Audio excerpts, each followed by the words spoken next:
Hello student, good morning. आज हम लोग क्लास 7 की जो हिंदी है उसका सेकंड चैप्टर हमारा कंप्लीट हो चुका था और उसकी एक्सरसाइज भी कुछ कंप्लीट हो चुकी थी, परंतु कुछ एक्सरसाइज जो रह गई थी उसको आज हम कंप्लीट करेंगे। इसमें हमने long question, short question, MCQ, fill-ups वगैरह कंप्लीट कर लिए थे। इसके आगे आज हम देखते हैं भाषा ज्ञान वाली जो एक्सरसाइज है इसको कंप्लीट करेंगे। तो इसमें सबसे पहले है शब्दों के सार्थक समूह को वाक्य कहते हैं। देखो, हम वाक्य कैसे कहते हैं? शब्दों के सार्थक समूह को हम क्या कहते हैं? वाक्य कहते हैं। मेरा देश भारत है। अब देखो इसमें क्या है? मेरा देश यानी वाक्यों शब्दों के सार्थक समूह को शब्द समझते हो आप, जैसे कल, चल, नल, समूह, या इसमें कह सकते हैं मेरा भी एक शब्द है, देश एक शब्द है, भारत एक शब्द है और है एक शब्द है। यानी ये सब क्या हैं? शब्द हैं। परंतु इन शब्दों से मिलकर क्या बना है? एक वाक्य बन गया। इसको हम कहते हैं वाक्य। यानी शब्दों के सार्थक समूह को, सार्थक समूह का मतलब होता है उसका एक अर्थ निकल के आए, उसको हम कहते हैं वाक्य। तो वाक्य के दो अंग होते हैं, उद्देश्य और विधेय। उद्देश्य किसको कहते हैं? अब देखो, वाक्य का वह अंग जिसके विषय में कुछ बताया जाता है उसे उद्देश्य कहते हैं। जैसे आरती के पिता, इसमें क्या है? ये उद्देश्य है, यानी वाक्य के बारे में, जिसके बारे में कुछ बताया जा रहा है। गदगद हो गई, नेहा बच्चों को पढ़ा रही है। तो नेहा बच्चों को, यानी यहाँ पे को, ये क्या है? उद्देश्य है। और ये पीछे का पूरा क्या है? ये इसको कहते हैं विधेय। बादल गरज रहे हैं, तो बादल इसमें क्या है? उद्देश्य है, और गरज रहे हैं क्या है? विधेय। इसी प्रकार से देखो, विधेय उद्देश्य के विषय में जो कुछ बताया जाता है उसे हम विधेय कहते हैं। जैसे चित्रा के पिता, यानी ये पूरा क्या है? ये तो पूरा है उद्देश्य है। क्या है? ये पूरा उद्देश्य है। और गदगद हो उठे, ये क्या है? हमारा विधेय है ये। ऐसे नेहा बच्चों को, तो यहाँ पे बच्चों को, यहाँ तक क्या है इसका? यहाँ तक तो है ये उद्देश्य, और इसके पीछे का ये क्या है? पूरा विधेय। इसके जैसे बादल गरज रहे, तो बादल क्या है हमारे लिए? उद्देश्य, और गरज रहे क्या है? विधेय। ठीक है बच्चों, इस तरीके से हम उद्देश्य और विधेय को समझ में आया। यानी जिसके बारे में वाक्य में कुछ कहा जाता है उसको तो हम कहते हैं उद्देश्य। और उद्देश्य क्या होता है? उद्देश्य होता है जिसके बारे में उस वाक्य में कुछ बताया जा रहा है, उसको हम कहते हैं विधेय। इसके आगे हम इसकी एक्सरसाइज करते हैं। अब जैसे नीचे दिए वाक्यों में उद्देश्य तथा विधेय छांट कर लिखिए। यानी ये उसने वाक्य दिए हैं, इसमें से हमको छांट कर लिखना है। आरती एक अच्छी चित्रकार है, तो आरती, तो इसमें क्या है? उद्देश्य। क्या है? आरती इसमें उद्देश्य है। और एक अच्छी चित्रकार है, ये क्या है? इसका विधेय। क्या है? इसका विधेय है। गंगा नदी हिमालय से निकलती है, तो गंगा नदी क्या है? उद्देश्य है। और हिमालय से निकलती है, क्या है? इसका विधेय है।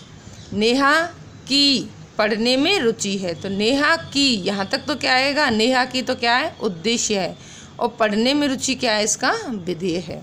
भारत एक विशाल देश है, भारत तो क्या है? इसमें उद्देश्य, और एक विशाल देश क्या है? विधेय। भारतीय संस्कृति अति प्राचीन है, तो भारतीय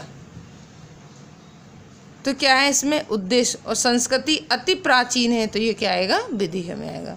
दोनों बच्चे, यानी ये देखो इसमें इससे आगे लिखा है, कर्ता से आगे जो है ये भी इसी में आएगा, किसमें? उद्देश्य में। और तस्वीर देख रहे हैं, तो ये क्या है? हमारा विधेय। ठीक है बच्चों, इस तरीके से हम इसको कंप्लीट करते हैं। इसके आगे है निम्नलिखित शब्दों के दो दो पर्यायवाची लिखिए। इनके क्या लिखने हैं? हमें पर्यायवाची लिखने हैं। जैसे चिट्ठी का इसने दिया है पत्र और खत, तो अमीर, अमीर का क्या होगा? धनी और धनवान। बालक का क्या होगा? बच्चा। दूसरा है शिशु। क्या है दूसरा? शिशु। तीसरा है परीक्षा, हम इसको जांच भी कहते हैं और इसको हम परिणाम भी कहते हैं, जो परीक्षा होती है। मित्र, सखा या दोस्त।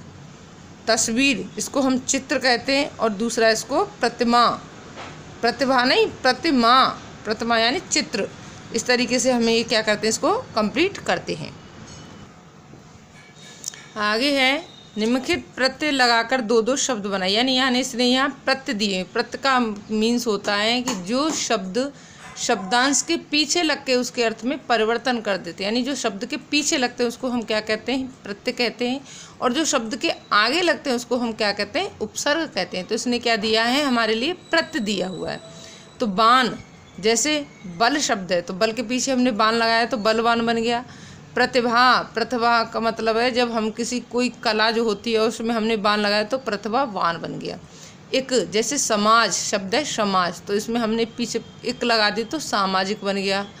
जैसे इतिहास तो ऐतिहासिक बन गया, यानी पीछे इतिहास प्लस एक, इस तरीके से इसमें निकलता है। ई, जैसे धन धनी, नाना नानी, ई प्रत लगा दी हमने इसमें। हीन, धनहीन, यानी धन से जिसके पास धन नहीं है। गुणहीन, जिसके पास गुण नहीं है। मैं, आनंद में, दया में, यानी जब हम उसमें पूरी तरह से लीन हो जाते हैं। मान, शक्ति के पीछे हमने मान लगाया शक्तिमान बन गया। बुद्धि के पीछे मान लग गया बुद्धिमान बन गया। ठीक है, इस तरीके से ये एक्सरसाइज भी हमारी क्या होती है, कंप्लीट होती है।